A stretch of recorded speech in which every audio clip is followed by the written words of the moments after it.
Bilingual Web Magazine. Dig Tokyo. Music and Parties 10. The Psychedelic Rock Sound of San Francisco and Los Angeles. An Introduction to West Coast Rock 3. 1. Prologue. Starting this week, I'll be taking the reins from KAZOO on this series on music cultivated in California, which has previously covered the Eagles, Music and Parties 2, and the Doobie Brothers, Music and Parties 9. Over the next few articles, I'll be writing about some musicians that have deep ties to the Eagles, Jackson Browne and J.D. Souther, as well as Linda Ronstadt and Bonnie Raitt. But first, I'd like to cover the music of 1960s California. 2. The psychedelic rock sound that came out of the San Francisco Bay Area in the 60s. The second half of the 60s in America saw the rise of the hippie and counterculture movements, leading to the budding of various political and cultural phenomenon. These subcultures began as youth movements in California, namely the San Francisco Bay Area.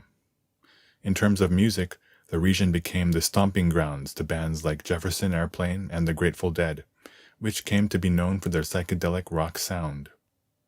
Footnote: Psychedelic rock is a genre of rock that came to prominence in the late 60s. It is a music style that seeks to recreate or enhance the kind of hallucinatory experiences brought about by psychedelics, hallucinogens. Unlike the pop-tinged psychedelic sound of bands of the British invasion, like the Beatles, the San Francisco sound incorporated heavier rock elements, also known as acid rock.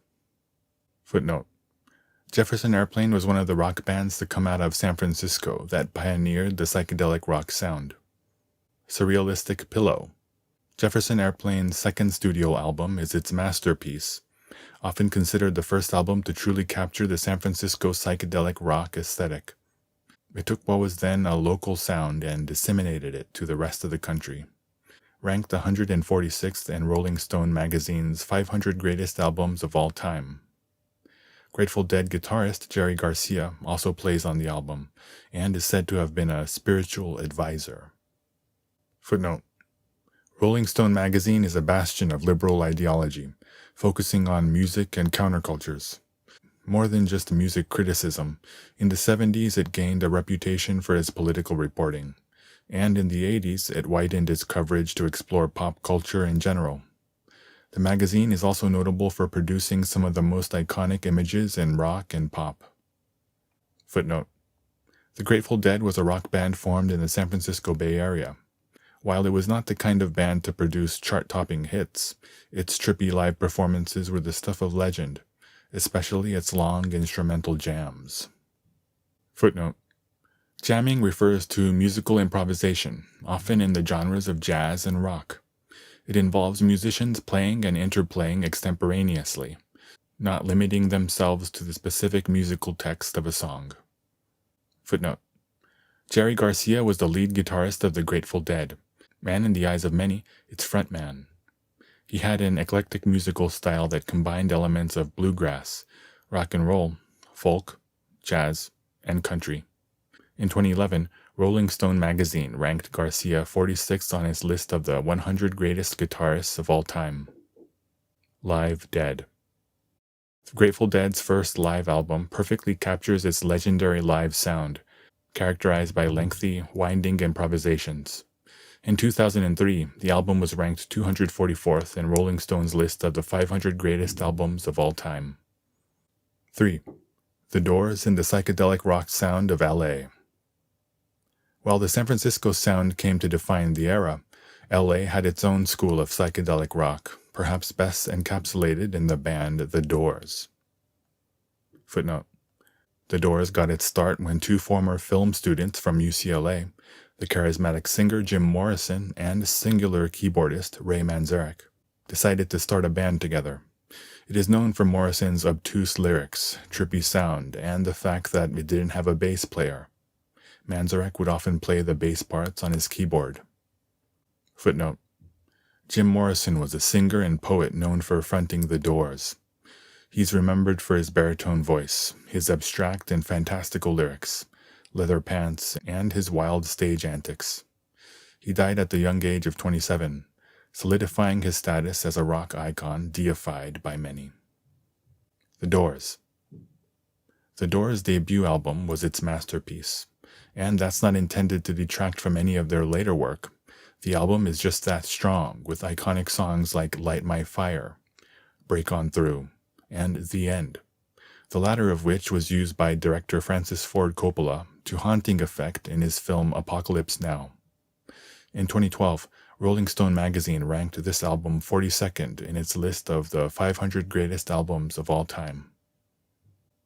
4. The end of the hippie movement. By the time the 60s came to an end, anti-hippie movements were starting to pick up around the country. Woodstock and the Altamont Speedway Free Festival, two massive outdoor music concerts held in 1969, would signal the end of an era and the beginning of the end of psychedelic rock. In 1970, guitarist Jimi Hendrix and singer Janis Joplin would die of drug overdoses. The Doors frontman Jim Morrison would follow in 1971. Footnote: Jimi Hendrix was an American guitarist and singer-songwriter. He fused blues and rock and roll, and defined what rock music would become through his musicality and heavily distorted tones.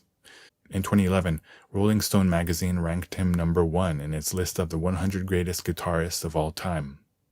In Japan, Hendrix is referred to affectionately as Jimi Hen. Are you experienced? Jimi Hendrix's historic debut album would set the direction of all rock music that followed, and, just as important, his playing broadened the horizon of what the electric guitar could do. Rolling Stone magazine has ranked it 15th in its list of the 500 greatest albums of all time. Footnote: Janis Joplin was an American blues/rock singer.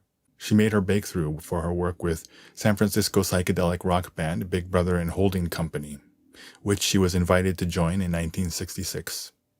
She released her solo debut album in 1969. She's remembered for a wild, guttural voice that could rip your heart out, her uninhibited stage presence, and setting the stage for generations of female rockers. Pearl. Joplin's second solo album was released posthumously, and one of the songs remained an instrumental because she died before she could finish recording all of the vocals. Joplin's voice is presented front and center in all of its glory by the album's producer, Paul A. Rothchild, who was also known for producing the Doors' studio albums. Footnote: The Woodstock Festival was a large-scale outdoor concert held in New York in 1969.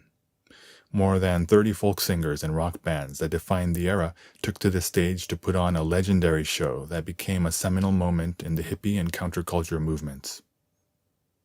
Woodstock, the director's cut, 3 days of peace and music.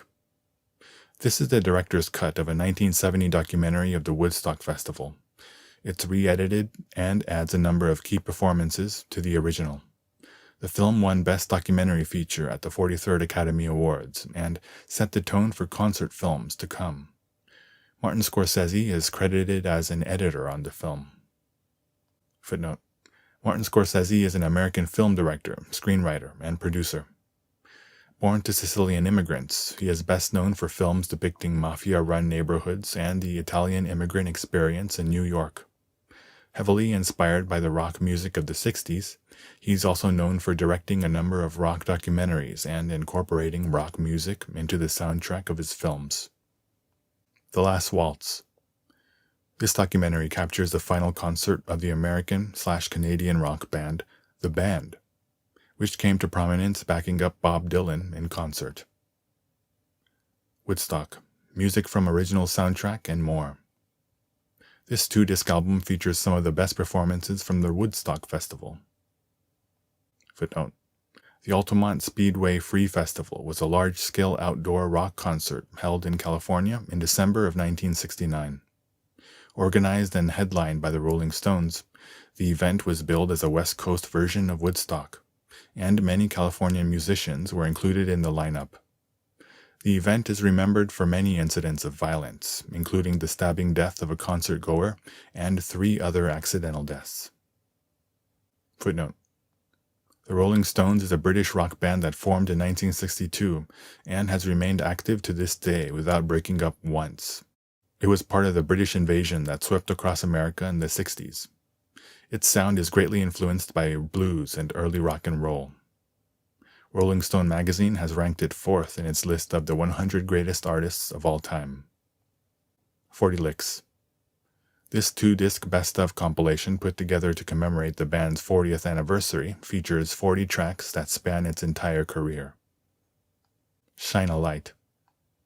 Directed by Martin Scorsese, this film and live album chronicles the Stones' charity concerts performed at the Beacon Theatre as part of its A Bigger Bang tour.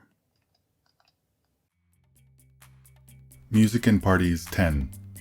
The psychedelic rock sound of San Francisco and Los Angeles. An Introduction to West Coast Rock 3.